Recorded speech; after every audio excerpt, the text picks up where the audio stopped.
Ako po si Felix Moroda Jr.,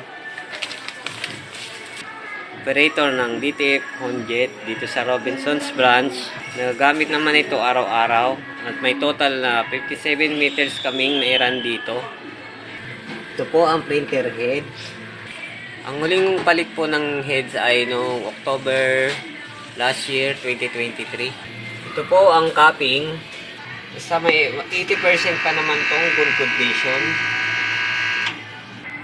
Head clean po tayo, strong. Una swiper after head clean. Nozzle check.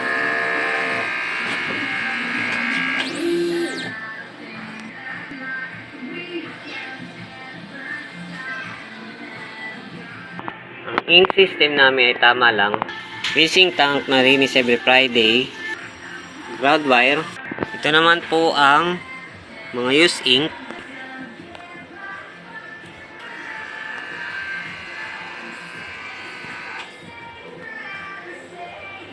Ito naman ang unused ink, film, powder.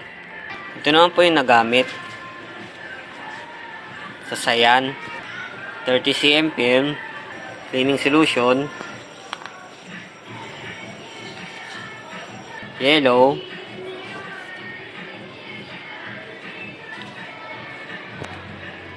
powder, white ink, magenta, inventory, weekly consumption, at daily checklist. Maraming salamat po.